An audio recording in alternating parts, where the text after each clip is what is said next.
14 বছরের এক নাবালিকা মেয়েকে ধর্ষণের চেষ্টার অভিযোগ উঠল খোদ বাবার বিরুদ্ধে।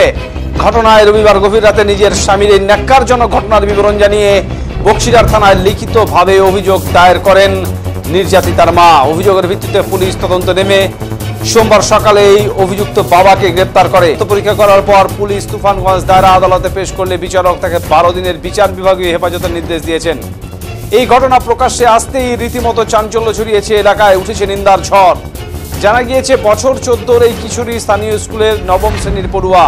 বাড়িতে মা বাবা ভাই সহ 4 জন। ভুটভুটি চালিয়ে যা আয় হয় তা দিয়ে কোনো রকমের সংসার চলতো এই পরিবারের। পরিবার সূত্রে জানা গিয়েছে রবিবার নিজের স্ত্রী ও ছেলেকে জোরপূর্বক কামাখ্যাগুড়ি এলাকায় শ্বশুরবাড়িতে পাঠিয়ে দেয় অভিযুক্ত। স্ত্রীকে জানায় মেয়েকে নিয়ে এসে সন্ধ্যায় শ্বশুরবাড়িতে যাবেন। সন্ধ্যায় ঘরে ঘুমিয়েছিল মেয়ে। ফাঁকা বাড়ির সুযোগে মেয়ের শরীর স্পর্শ করার পাশাপাশি গলা চেপে ধরে জোরপূর্বক ধর্ষণের চেষ্টা করে বাবা। এরপর শৌচকর্মের নাম করে বাবা নামক নরপিশাচের হাত থেকে বাঁচতে কোনো রকমে দৌড়ে প্রতিবেশীর বাড়িতে আশ্রয় নেয় এই কিশোরী। প্রতিবেশী কাকিমার কাছে বাবার কুকীর্তির ঘটনা জানায় এই তরুণী। সেই প্রতিবেশী ফোন করে গোটা বিষয়টি জানায় তার মাকে। এরপর রবিবার মধ্যরাতে স্বামীর বিরুদ্ধে থানায় গোটা বিষয়ে লিখিত অভিযোগ দায়ের করেন নির্যাতিতার মা। অন্যদিকে বিষয়টি জানতেই গা ঢাকা দেওয়ার চেষ্টা করে অভিযুক্ত। অভিযোগের ভিত্তিতে তদন্তে নেমে অভিযুক্ত বাবাকে গ্রেপ্তার করা হয়েছে। ইতিমধ্যে ধৃতের বিরুদ্ধে পক্সো ধারায় মামলা রুজু করে পুরো ঘটনার তদন্ত শুরু করেছে পুলিশ।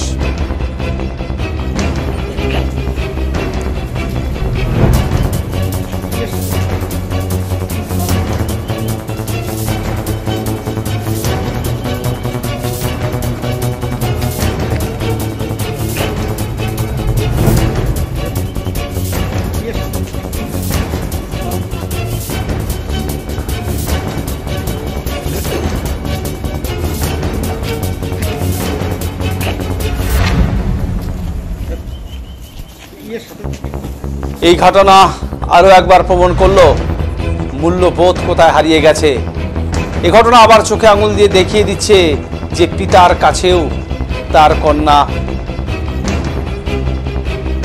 সুরক্ষিত নন, যা সত্যি লজ্জার। রাত্রিবেলা তো ওই ঘটনা হয়ে গেল, কারণ ওনার মা ছোটো ছেলেকে নিয়ে বাপের বাড়িতে গেছে, আর মেয়ে আর বাবা বাড়িতে রয়েছে। তারপরে তো রাত্রিবেলা এই দুর্ঘটনা ঘটাইলো বাবাই মেয়ের উপরে। তারপরে সকাল বা বিকেলের দিকে প্রায় আমরা বসছিলাম ওদের নিয়ে যে একটা কিছু করার জন্য কি করা যায়, এমন সময় পুলিশে ওখানে গেল। রিপোর্ট পায় পুলিশ গেছে, ও তো দেখিয়ে তো পালাইছে। পরে পুলিশ আবার আমাদের কিছু সংখ্যক নিয়েও মানে কোথায় যে গেল, ওই একেবারে ওই ফোনে ফোনে ফোনে ফোনে যায় ওকে ওই আসামিকে ধরলো, যে আর কি ঘটনাটা ঘটাইলো তাকে ধরিয়া নিয়ে তো থানায় পৌঁছে দিয়েছে। এইটুকুই আমি জানি। এটা তো তাছাড়া গ্রামের লোকেও তো খুব খারাপ বলতেছে যে এটা তো এইরকম ঘটনা তো করে না কেউ। এটা খুব দুর্ভাগ্যজনক, এটা একটা ঘটনা ঘটাইছে। এই ঘটনা খুব নিন্দনীয়জনক। এটাকে এখানে আশ্রয় হিসেবে এখানে আশ্রয় দেওয়া যায় না। এই আমরা চাচ্ছি যে এখন যে এখানে ধরা পড়ছে এখন ওখানে হ্যাঁ সেরকম যেন ওনার একটা কঠোর শাস্তি হওয়ার দরকার যেন হয়, সেটাও হয়। এটা গ্রামের লোক সবাই চাচ্ছে। বা আমাদের বাড়িতে যখন গেছে আমারও এই একই কথা। আমিও ওনার এই শাস্তি, মেয়ের বাবা হয়ে যে এই ঘটনা ঘটাইল, আমিও তার এই শাস্তি চাই।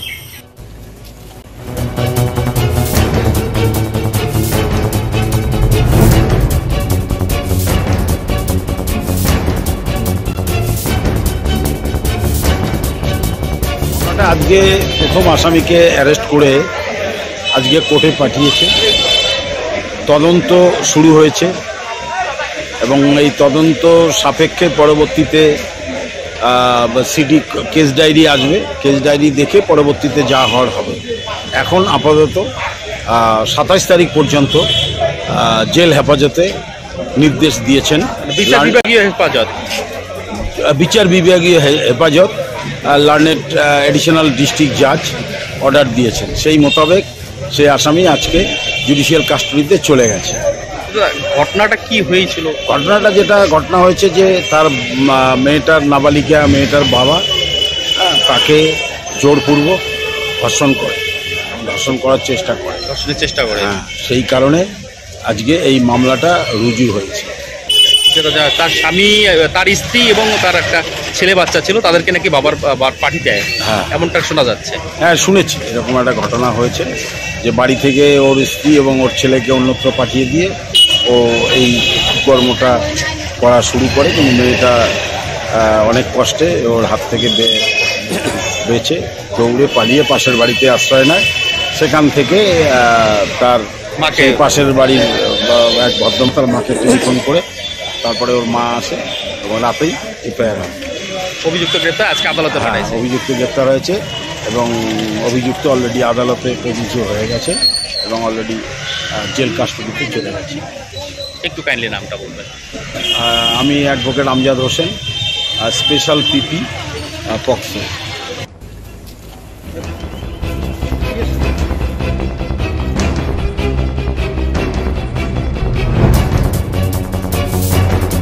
যখন এ রাজ্যে নির্যাতিতা হয়ে খুন হয়ে যাওয়া ডাক্তারি ছাত্রের বাবা মেয়ের বিচারের আশার দিন গুনছেন প্রতিদিন প্রতিনিয়ত, এই প্রেক্ষাপটে দাঁড়িয়ে এদিনের এই ঘটনা সত্যি বিপরীতমুখী, যা নাড়িয়ে দেয় গোটা সমাজকে।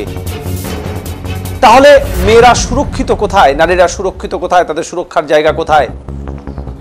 কেন এই অধঃপতন, কেন এই সামাজিক অধঃপতনের মুখে পড়তে হচ্ছে, তা কিন্তু প্রশ্ন তুলে দিল আরও একবার।